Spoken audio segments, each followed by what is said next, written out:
আসসালামু আলাইকুম। আজকে 24শে মার্চ। আজকে মধ্যপ্রাচ্যের কী পরিস্থিতি আপনাদেরকে মোটামুটি একটু আইডিয়া দেওয়ার জন্য আসলাম। মোটামুটি দুবাইয়ের যদি পরিস্থিতি দেখি তাহলে সেই ক্ষেত্রে মোটামুটি সীমিত আকারে ফ্লাইট চলাচল করছে, বা দেখা গেছে রানওয়ে বা তাদের পার্কিংও মোটামুটি অনেকগুলো ফ্লাইট আছে। দুবাই যদি আবুধাবি এয়ারপোর্ট দেখি আমরা, তার পাশাপাশি আমরা যদি বর্তমানে দুবাই এয়ারপোর্ট দেখি, দুবাই এয়ারপোর্টে মোটামুটি দেখেন ফ্লাইট মোটামুটি চলাফেরা করছে।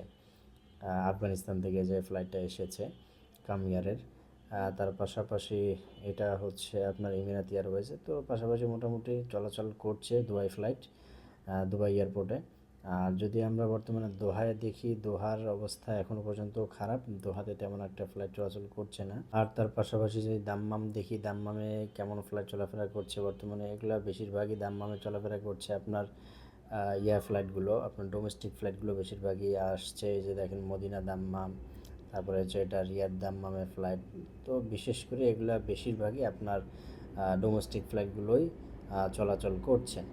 তার পাশাপাশি যে বড় বড় ফ্লাইটগুলো যে দেখছেন, এগুলো হচ্ছে আপনার ইউনাইটেড এয়ারফোর্সের, এগুলো নজরদারি করছে এগুলো ইরানের উপর, যে তারা কোনো মিসাইল টিসাইল বা কোনো ধরনের দুর্ঘটনা ঘটায় কিনা, এরকম ধরনের কিছু।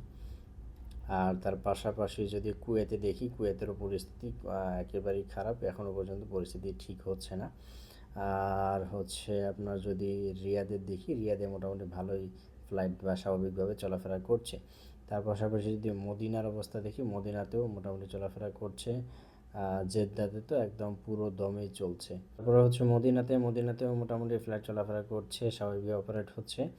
এই হচ্ছে বর্তমান আজকের পরিস্থিতি। সো আশা করছি আপনারা বর্তমানে আজকের পরিস্থিতি সম্পর্কে আপনারা অবগত হয়েছেন। মিডল ইস্টে যদি আমি আপনাদেরকে একদম জুম আউট করে দেখাই, এই হচ্ছে পরিস্থিতি। তো আশা করছি আপনারা বিষয়টি বুঝতে পেরেছেন। আর যদি কোনো ধরনের প্রশ্ন থাকে অবশ্যই প্রশ্ন করবেন, ইনশাআল্লাহ অ্যান্সার পেয়ে যাবেন। ভালো থাকবেন। আসসালামু আলাইকুম।